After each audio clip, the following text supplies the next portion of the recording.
Ya, assalamualaikum warahmatullahi wabarakatuh. Ya, jumpa lagi di channel Mujiono B. Ya, semoga rekan-rekan dalam keadaan sehat walafiat, ya, murah rezeki dan segala urusan yang dilaksanakan pada hari ini ataupun esok semoga semakin lancar dan sukses. Oke, pada video kali ini saya akan sedikit memberikan sharing aja nih, belajar bersama tentang merpati pos. Oke, banyak pertanyaan-pertanyaan yang diberikan pada saya tentang merpati pos ini.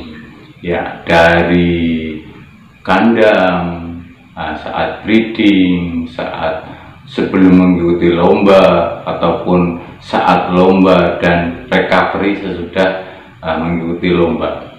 Oke, pertanyaan-pertanyaan itu sering diberikan, diajukan,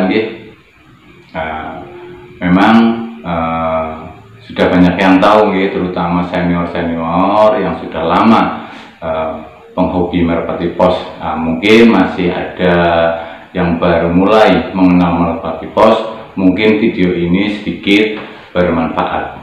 Oke, kita mulai aja nih. Pertanyaan-pertanyaan yang sering disampaikan dari rekan-rekan.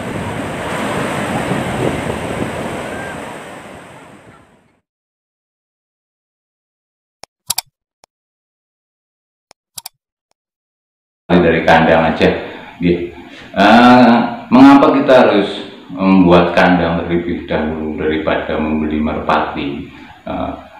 Karena sebaik-baiknya kita memiliki merpati, kalau kandang kita itu tidak memenuhi syarat, otomatis nantinya kita akan kecewa. Kecewa bagaimana? Karena kondisi kandang itu tidak memenuhi syarat. Ujung-ujungnya nanti merpati sakit. Akhirnya kita kecewa. Oleh karena itu, sebelum kita memiliki merpati, buatlah ke kandang seefisien mungkin, sebagus mungkin, walaupun tidak bagus harus dengan material-material yang bagus.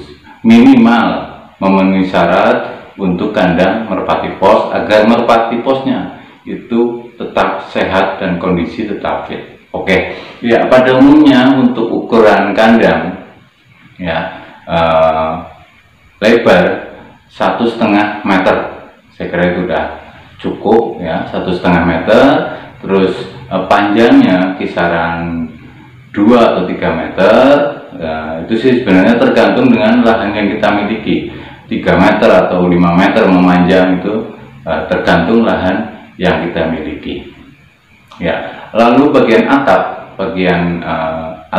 sebisa mungkin menggunakan asbes, terus dilapisi bagian tengah menggunakan plastik agar transparan, sinar bisa masuk ke kandang full. Ya, dari pencahayaan untuk siang hari menggunakan seng plastik, atap plastik nih, atap plastik agar pencahayaan masuk.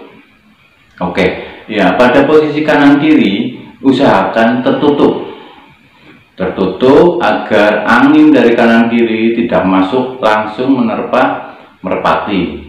Terus ventilasi usahakan dari atas dan dari bawah aja agar mutar, jadi nanti kotoran-kotoran yang berbau, ya, yang intinya amoniaknya itu yang sangat berbahaya untuk kesehatan merpati itu tidak berhenti di situ, bisa keluar ujung-ujungnya untuk kesehatan.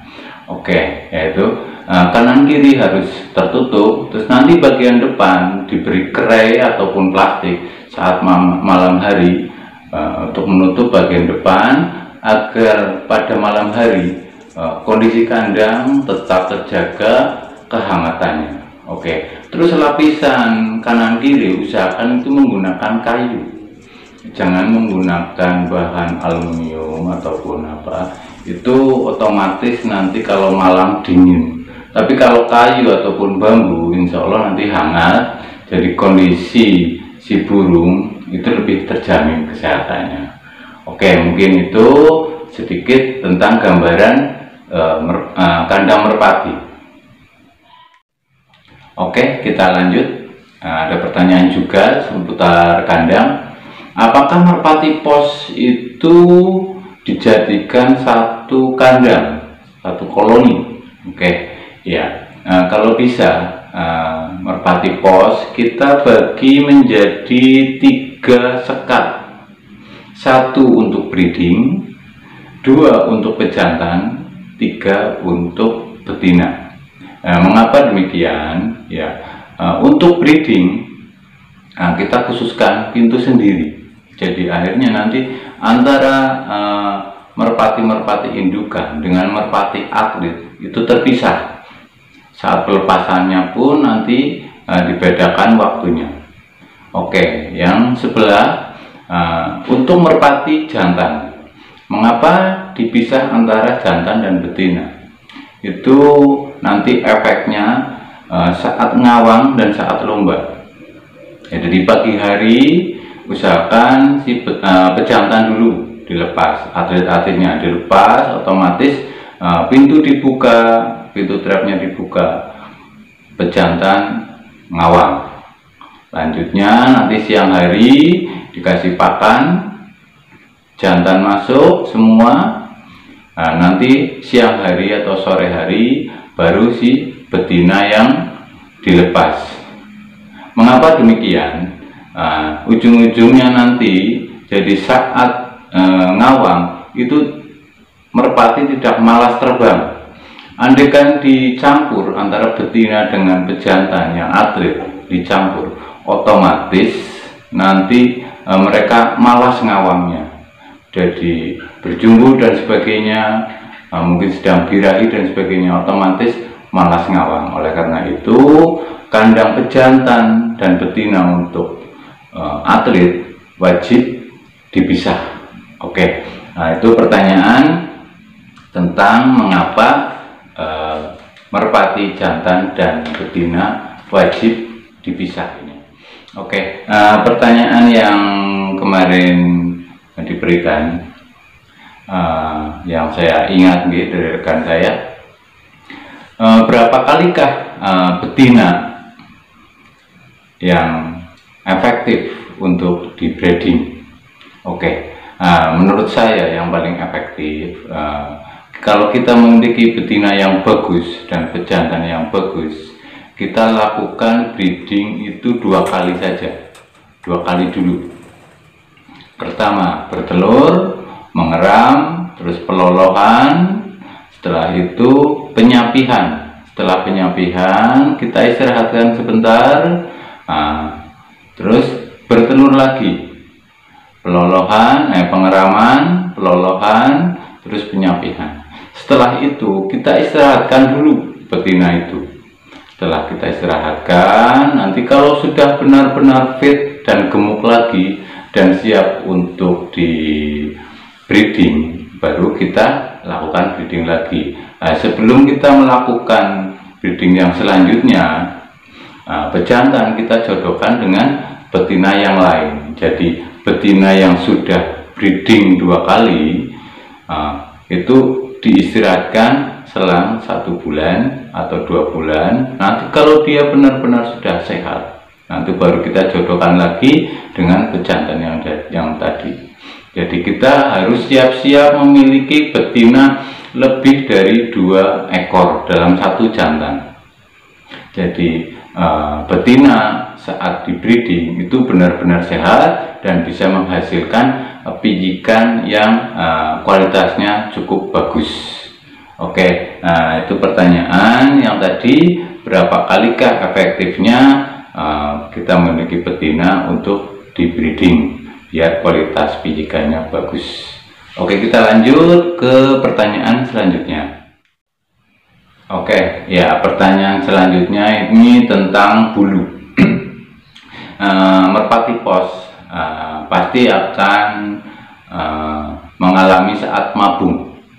Ya, makanan-makanan apa sih yang sekiranya bisa proses mabung itu cepat selesai dan kualitas bulu yang baru nanti lebih bagus dari sebelumnya.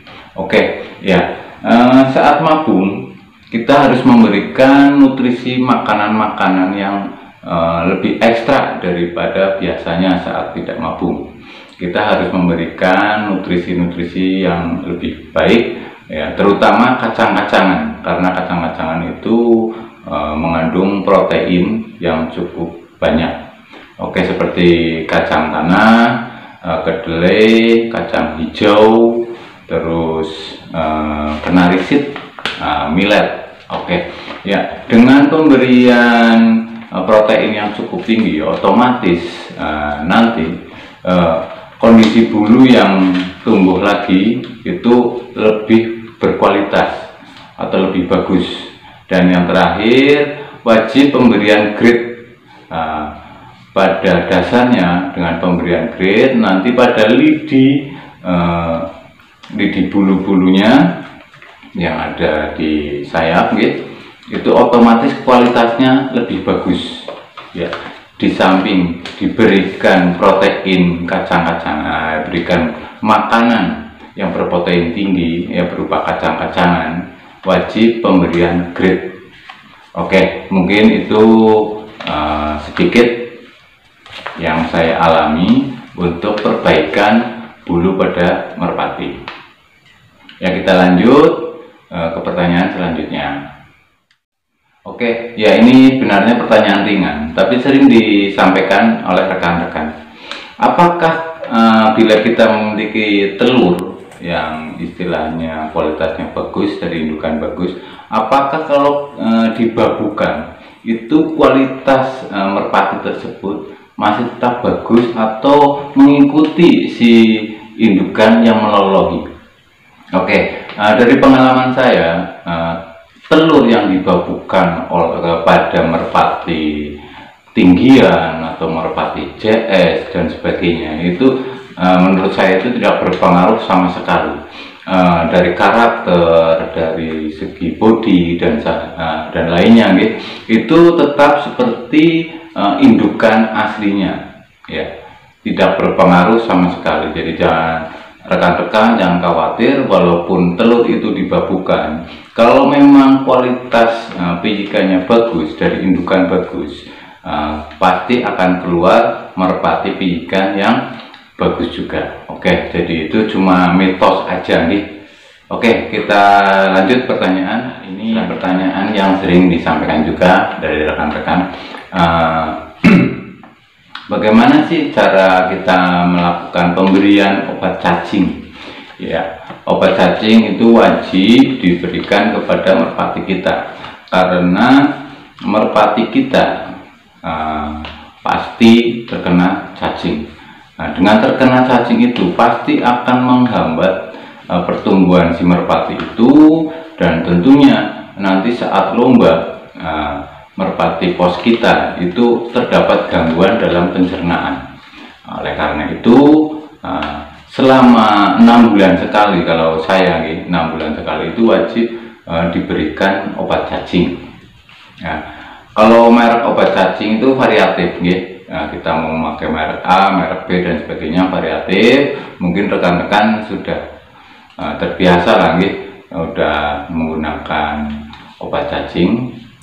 Cuman yang sering dilakukan teman-teman, mungkin cara waktu pemberian obat cacingnya yang mungkin kurang efektif. Oke, sedikit sharing aja pengalaman saya. Jadi saat pemberian obat cacing sebaiknya itu 6 jam, ya, 6 jam sebelum diberi pakan, atau 6 jam sesudah diberi pakan. Oke, itu menurut saya sangat efektif sekali. Umpama kita masih ragu-ragu ini obat cacing efektif atau tidak terhadap cacing yang ada di dalam, kita masukkan ke dalam kandang tersendiri. Yang biasa saya lakukan itu saya masukkan ke kandang lovebird yang kotak besi itu. Nah, kita masukkan, nanti hasilnya bisa terlihat di dalam kotorannya, itu akan keluar atau tidak. Nah, kalau kita udah yakin keluar dan sebagainya, berarti obat cacing itu kita anggap bagus dan sebagainya, efektif, sehingga merpati kita benar-benar tidak terganggu cacing. Dan rekan-rekan, mungkin itu pertanyaan tentang seputar merpati pada part 1 ini. Kita bisa lanjut lagi nanti di part 2 seputar pertanyaan-pertanyaan tentang merpati pos. Karena ini durasi waktu mungkin terlalu panjang, nanti kita cut dulu, kita lanjut di part 2 ya. Terima kasih sudah menonton video ini, semoga bermanfaat untuk rekan-rekan Empos Mania ya. Jangan lupa untuk perkembangan channel Mujionobe, saya mohon dukungannya. Yang belum subscribe, klik subscribe yang berwarna merah ini, tekan tanda lonceng, jangan lupa klik ya, klik like ya, terus berikan komentar-komentarnya. Mungkin kita bisa saling sharing ya. Terima kasih sudah menonton video ini. Assalamualaikum warahmatullahi wabarakatuh. Salam Pos Mania.